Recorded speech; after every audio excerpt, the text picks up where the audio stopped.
Bonjour à tous et un très joyeux Noël.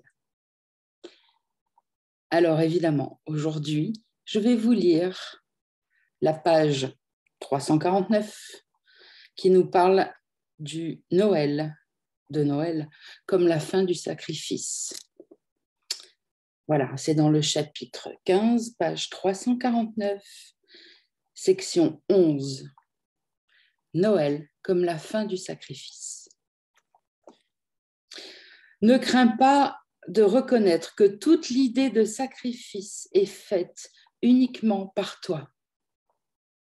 Et ne cherche pas la sécurité en tentant de te protéger de là où elle n'est pas. Tes frères et ton père sont devenus très apeurants pour toi. Et tu voudrais marchander avec eux pour quelques relations particulières dans lesquelles tu penses voir quelques miettes de sécurité. Ne cherche pas plus longtemps à garder à part tes pensées et la pensée qui t'a été donnée. Lorsqu'elles sont mises ensemble et perçues là où elles sont, le choix à faire entre elles n'est rien de plus qu'un doux éveil, aussi simple que d'ouvrir les yeux à la lumière du jour quand tu n'as plus besoin de sommeil. Le signe de Noël est une étoile, une lumière dans les ténèbres.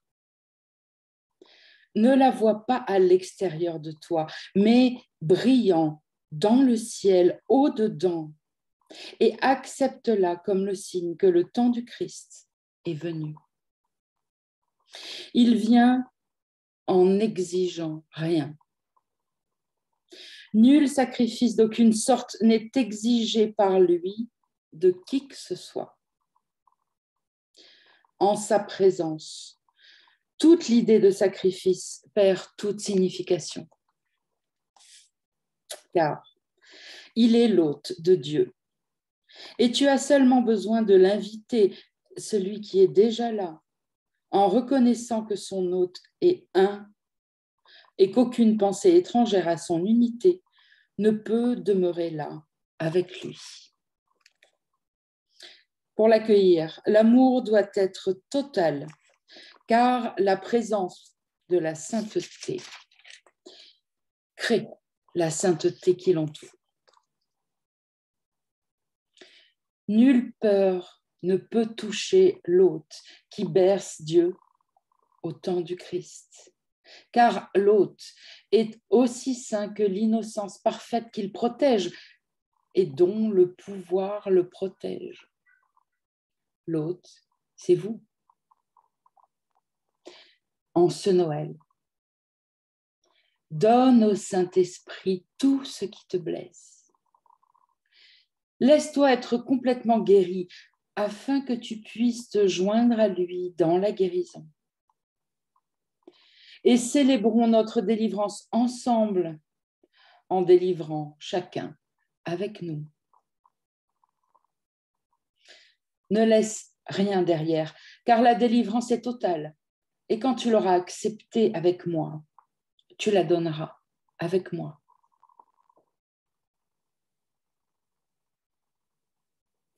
Toute douleur, tout sacrifice et toute petitesse disparaîtront dans notre relation qui est aussi innocente que notre relation avec notre Père et aussi puissante.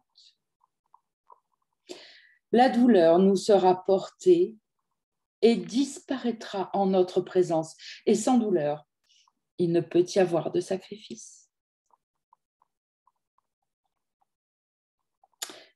Et sans sacrifice, il doit y avoir l'amour. Toi, qui crois que le sacrifice est amour, tu dois apprendre que le sacrifice est la séparation d'avec l'amour. Car le sacrifice apporte la culpabilité aussi sûrement que l'amour apporte la paix. La culpabilité est la condition du sacrifice, comme la paix est la condition pour prendre conscience de ta relation avec Dieu. Par la culpabilité, tu exclus ton père et tes frères de toi-même. Par la paix, tu les invites à revenir, te rendant compte qu'ils sont là où ton invitation les enjoint d'être. Ce que tu exclus de toi-même semble apeurant, car tu le revêts de la peur et tu essaies de le chasser, bien qu'il fasse partie de toi. Qui peut percevoir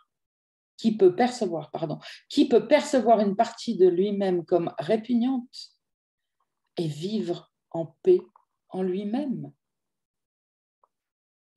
Et qui peut tenter de résoudre le conflit, entre guillemets, du ciel et de l'enfer en lui en chassant le ciel et en lui donnant les attributs de l'enfer sans éprouver un sentiment d'incomplétude et de solitude?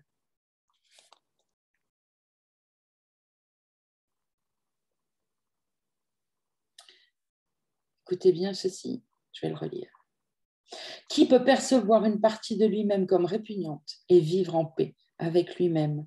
Et qui peut tenter de résoudre le conflit du ciel et de l'enfer en lui, en nous, dans notre esprit, en chassant le ciel et en lui donnant à ce ciel les attributs de l'enfer, sans éprouver un sentiment d'incomplétude et de solitude?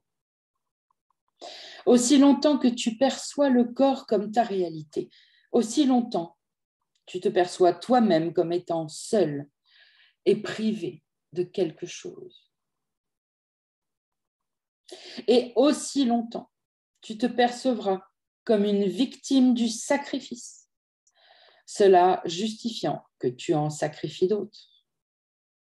Car qui pourrait repousser le ciel et son Créateur sans un sentiment de sacrifice et de perte? Et qui pourrait subir le sacrifice et la perte sans tenter de se rétablir lui-même? Or, comment pourrais-tu accomplir cela toi-même quand la base de tes tentatives est la croyance en la réalité de la privation? La privation engendre l'attaque, étant la croyance que l'attaque est justifiée. Et aussi longtemps que tu voudrais conserver la privation, l'attaque devient le salut et le sacrifice devient l'amour à tes yeux. C'est ainsi que dans toutes tes quêtes d'amour, tu cherches et tu trouves le sacrifice. Or, tu ne trouves pas l'amour. Il est impossible de nier ce qu'est l'amour et en même temps de le reconnaître encore. La signification de l'amour réside dans ce que tu as chassé à l'extérieur de toi. Et il n'a pas de signification à part de toi.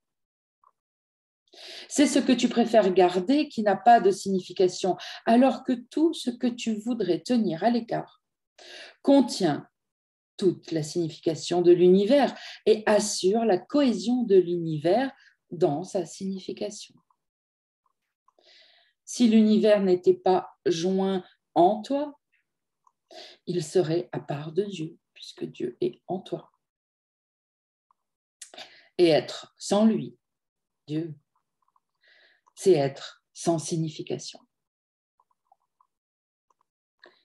Dans l'instant saint, la condition de l'amour est remplie, car les esprits sont joints sans l'interférence du corps. Et là où est la communication, là se trouve la paix. Le prince de la paix est né pour rétablir la condition de l'amour en enseignant que la communication reste ininterrompue, même si le corps est détruit, pourvu que tu ne vois pas le corps comme le moyen nécessaire à la communication. Et si tu comprends cette leçon, car c'est bien une leçon à apprendre, tu te rendras compte que sacrifier le corps, c'est sacrifier rien.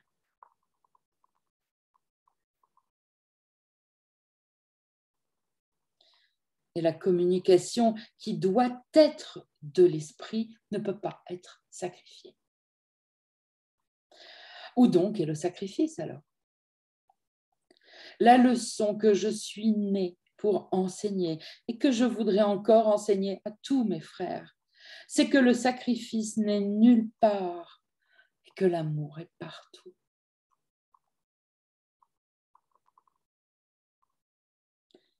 Car la communication embrasse tout. Et dans la paix qu'elle rétablit, l'amour vient de lui-même. Ne laisse aucun désespoir assombrir la joie de Noël, car le temps du Christ est insignifiant à part de la joie, sans la joie. Sans la joie, le temps du Christ n'a pas de sens. Joignons-nous dans la célébration de la paix, en n'exigeant aucun sacrifice de personne, car c'est ainsi que tu m'offres l'amour que je t'offre. Que peut-il y avoir de plus joyeux que de percevoir que nous ne sommes privés de rien? Tel est le message du temps du Christ que je te donne pour que tu puisses le donner et le retourner au Père qui me l'a donné. Car au temps du Christ, la communication est rétablie et il se joint à nous pour célébrer la création de son Fils.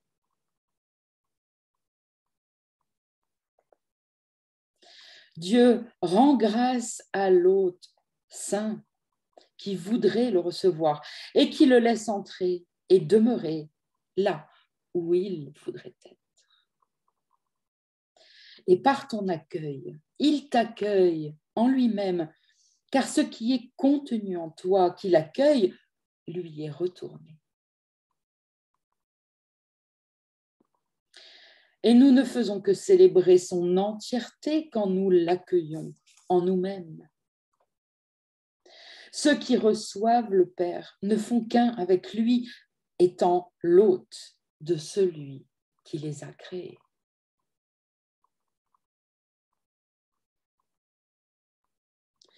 Et quand ils lui permettent d'entrer, le souvenir du Père entre avec lui. Et avec lui, ils se souviennent de la seule relation qu'ils aient jamais eue et qu'ils veuillent jamais avoir. Voici le temps où une nouvelle année naîtra bientôt du temps du Christ. J'ai une parfaite confiance en toi. J'ai une parfaite confiance en toi pour faire tout ce que tu voudrais accomplir. Rien ne manquera. Et tu rendras complet et tu ne détruiras pas. Dis donc à ton frère, je te donne au Saint-Esprit comme partie de moi-même. Je connais que tu seras délivré, à moins que je ne veuille t'utiliser pour m'emprisonner moi-même. Au nom de ma liberté, je choisis ta délivrance, parce que je reconnais que nous serons alors délivrés ensemble. Ainsi, l'année commencera dans la joie et la liberté. Il y a beaucoup à faire et nous avons été longtemps retardés. Alors accepte l'instant saint en cette année naissante et prends ta place. si longtemps laissés non remplis dans le grand éveil. Rends cette année différente en faisant que tout soit pareil. Et laisse toutes tes relations être rendues saintes pour toi. Telle est notre volonté. Amen.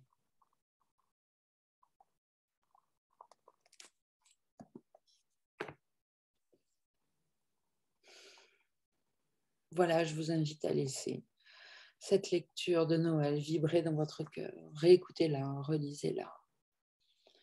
Je vous souhaite encore un joyeux Noël à tous, dans la paix du Christ, en espérant qu'une nouvelle année démarre pour vous, dans votre cœur. Ne luttez pas, ne luttez plus, laissez Dieu entrer en votre cœur et ne regardez que lui, uniquement que lui.